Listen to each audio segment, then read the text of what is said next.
दोस्तों, आज की सबसे पहली और बड़ी खबर। पूजा सिंघल के पति अभिषेक झा और सीए सुमन से पूछताछ। बड़ी खबर है। झारखंड की खनन सचिव पूजा सिंघल और उनके करीबियों के ठिकाने पर छापेमारी के बाद अब पूरे मामले में आयकर विभाग की भी एंट्री हो गई है। रविवार को ईडी और आयकर विभाग की टीम ने पूजा सिंघल के पति अभिषेक झा से लंबी पूछताछ की। पूछताछ के दौरान अभिषेक झा के सामने उनके सीए सुमन कुमार को भी बैठाया गया। बड़ी खबर है। अंडमान से उठा आसनी चक्रवात। आज से झारखंड, ओडिशा, बिहार, बंगाल में भारी बारिश। मौसम विभाग के अनुसार दक्षिणी अंडमान सागर और दक्षिण पूर्व बंगाल की खाड़ी में बना लो प्रेशर का एरिया उत्तर पश्चिम दिशा में बढ़ सकता है। मौसम वैज्ञानिकों के अनुसार 125 किलोमीटर प्रति घंटे की रफ्तार से यह साइक्लोन अंडमान सागर से बंगाल की खाड़ी में प्रवेश करेगा। इस चक्रवाती तूफान का असर ओडिशा के अलावा बिहार, झारखंड, पश्चिम बंगाल, सिक्किम और आंध्र प्रदेश समेत कई राज्यों में देखने को मिल सकता है। ईडी का बड़ा खुलासा। पूजा सिंघल के खाते में जमा हुए 1,43,00,000 रुपए। बड़ी खबर है। ईडी ने भ्रष्टाचार के आरोपों से घिरी झारखंड की आईएएस पूजा सिंघल के मामले में बड़ा खुलासा किया है। ईडी ने कहा कि पूजा सिंघल के खाते में 1 करोड़ से अधिक नकदी जमा किए गए हैं। उनके खातों में उनके वेतन के अलावा 1,43,00,000 रुपए की भारी नकदी जमा किए गए। झारखंड के विभिन्न जिलों के डीसी रहने के दौरान की गई है। बड़ी खबर है। आज से 23 मई तक चलेगा पॉलिटेक्निक प्रवेश परीक्षा के लिए ऑनलाइन आवेदन। झारखंड के सरकारी व प्राइवेट पॉलिटेक्निक में एडमिशन लेने के लिए सोमवार यानी आज से पॉलिटेक्निक प्रवेश प्रतियोगिता परीक्षा 2022 का ऑनलाइन आवेदन शुरू होगा। ऑनलाइन आवेदन 23 मई तक किया जा सकता है। बताया जा रहा है कि झारखंड के सभी सरकारी व प्राइवेट पॉलिटेक्निक में प्रवेश परीक्षा के माध्यम से ही नामांकन होगा। 19 जून को एग्जाम, जी हां, प्रवेश परीक्षा होगी।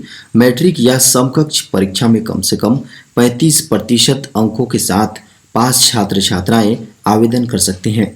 माइनिंग के लिए न्यूनतम 17 वर्ष उम्र निर्धारित है। माइनिंग को छोड़कर अन्य किसी भी शाखा के लिए अधिकतम या न्यूनतम उम्र सीमा निर्धारित नहीं है।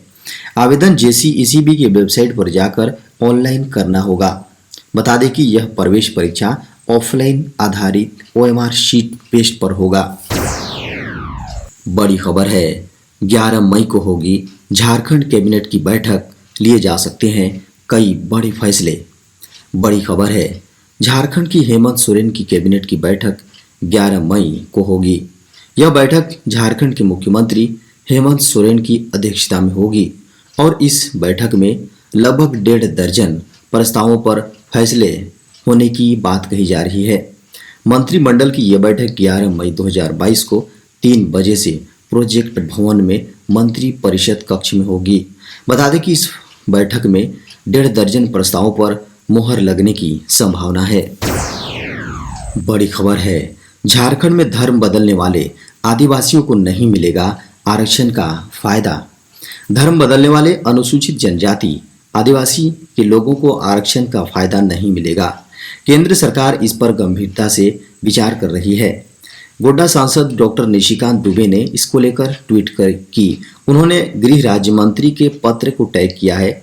निशिकांत दुबे ने लिखा है, अनुसूचित जाति की तरह अनुसूचित जनजाति का धर्म परिवर्तन के बाद आरक्षण खत्म करने के लिए केंद्र सरकार गंभीरता से विचार कर रही है।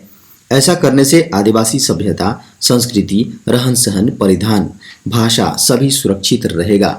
सांसद ने ट्वीट में गृह राज्य मंत्री नित्यानंद राय के एक पत्र को भी पोस्ट किया है, जिसमें लिखा है कि लोकसभा में 7 दिसंबर 2021 और 11 फरवरी 2022 को शून्यकाल के दौरान आपके द्वारा उठाए गए मामले का संदर्भ ग्रहण करें, जो अनुसूचित जनजाति के लोगों को धर्म परिवर्तन करने के बाद भी आरक्षण के लाभ दिए जाने से संबंधित है। रामगढ़ के राजरप्पा से बड़ी खबर सामने आ रही है। यहाँ तालाब में डूबने से इंजीनियरिंग कॉलेज के 3 छात्रों की मौत। रामगढ़ बोकारो मुख्य मार्ग के मोरूबंदा गांव के समीप रविवार सुबह तालाब में नहाने के दौरान डूबने से इंजीनियरिंग कॉलेज के 3 छात्रों की मौत हो गई। खबरों को माने तो तीनों युवक गर्मी से राहत पाने के लिए तालाब में नहाने के लिए उतरे थे। लेकिन तीनों युवकों को तैरना नहीं आता था। वह गहरे पानी में चले गए, जिसके कारण से तीनों युवकों की तालाब में डूबने से मौत हो गई। स्थानीय लोगों की सूचना पर पहुंची पुलिस राजरप्पा थाना पुलिस ने लोगों की मदद से शव को तालाब से बाहर निकलवाया। पुलिस ने तीनों शवों को पोस्टमार्टम के लिए सदर हॉस्पिटल रामगढ़ भेज दिया है। बोर्ड परीक्षा को लेकर सीबीएसई का बड़ा निर्णय, परीक्षा पैटर्न में बदलाव। केंद्रीय माध्यमिक शिक्षा बोर्ड यानी सीबीएसई की ओर से कक्षा 10वीं व 12वीं की बोर्ड परीक्षा को लेकर बड़ा फैसला लिया गया है। सीबीएसई अगले शैक्षणिक सत्र 2022-23 से पुराने पैटर्न के अनुसार ही बोर्ड परीक्षा का आयोजन करेगा। मतलब सीबीएसई कक्षा 10वीं और 12वीं की बोर्ड परीक्षाओं का आयोजन 2 टर्म में कराने के बजाय साल में केवल एक ही बार आयोजित करेगा। बोर्ड की ओर से दी गई जानकारी के अनुसार परीक्षाओं का आयोजन संशोधित 30% कम किए गए सिलेबस के आधार पर किया जाएगा। यह फैसला स्कूलों में मिली मंजूरी के आधार पर लिया गया है। राष्ट्रीय शिक्षा नीति में यह प्रस्ताव दिया गया है कि बोर्ड के छात्रों को एक शैक्षणिक सत्र में 2 अवसरों पर बोर्ड परीक्षा में बैठने की अनुमति दी जानी चाहिए। राष्ट्रीय शिक्षा नीति में एक बार मुख्य परीक्षा में और एक बार सुधार परीक्षा में बैठने की अनुमति का प्रस्ताव है। झारखंड में पिछड़ा वर्ग अल्पसंख्यक बच्चों के लिए आवासीय विद्यालय खोलने की प्रक्रिया शुरू। झारखंड के 5 प्रमंडल में अन्य पिछड़ा वर्ग यानी ओबीसी और अल्पसंख्यक समुदाय के बच्चों के लिए आवासीय विद्यालय खोलने की प्रक्रिया शुरू हो गई। अल्पसंख्यकों के लिए 6 और बैकवर्ड वर्ग के बच्चों के लिए 5 विद्यालय खोले जाने हैं। एकलव्य विद्यालय की तर्ज पर पलामू, संथाल परगना, उत्तरी छोटानागपुर, दक्षिणी छोटानागपुर और कोल्हान प्रमंडल में ओबीसी के लिए 5 जबकि अल्पसंख्यकों के लिए यह 6 आवासीय +2 विद्यालय खोलने की प्रक्रिया अपने आप में अलग है। दरअसल अल्पसंख्यक और पिछड़ी जाति के बच्चों को लक्ष्य कर पहली बार ऐसे विद्यालय खोले जा रहे हैं।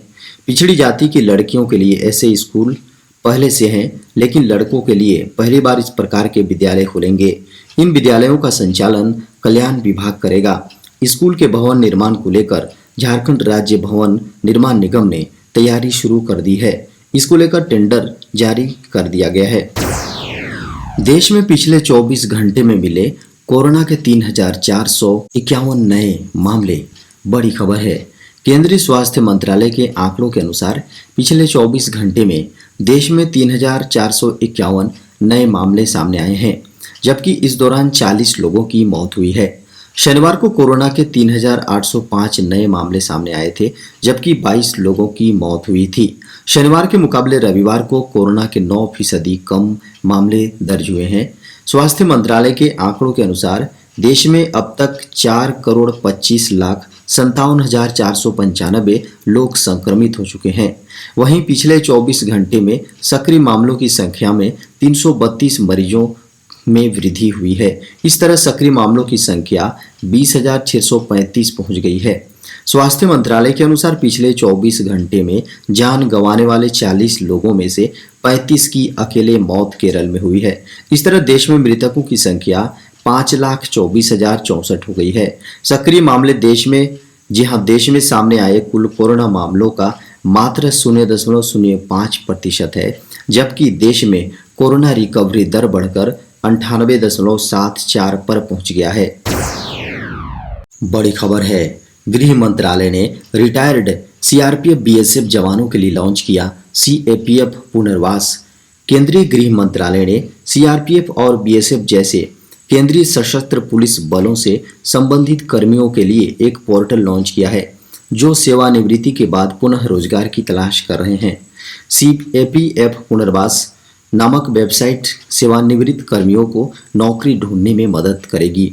इसके लिए उन्हें कल्याण और पुनर्वास बोर्ड पर अपनी विशेषज्ञता के क्षेत्र और पसंदीदा रोजगार स्थल के साथ अपना व्यक्तिगत विवरण अपलोड करना होगा। गृह मंत्रालय निजी सुरक्षा एजेंसियों के पंजीकरण के लिए निजी सुरक्षा एजेंसियां विनियमन अधिनियम के तहत एक पोर्टल भी चलाता है। एक आधिकारिक बयान में कहा गया है, निजी सुरक्षा एजेंसियों में रोजगार हासिल करने के लिए सीएपीएफ और असम राइफल के सेवानिवृत्त कर्मियों को सुविधा उपलब्ध कराने के लिए केंद्रीय गृह मंत्री अमित शाह के निर्देश पर गृह मंत्रालय ने कल्याण और पुनर्वास बोर्ड के माध्यम से CAPF पुनर्वास लॉन्च किया है। दोनों वेबसाइट को अब आपस में जोड़ा गया है।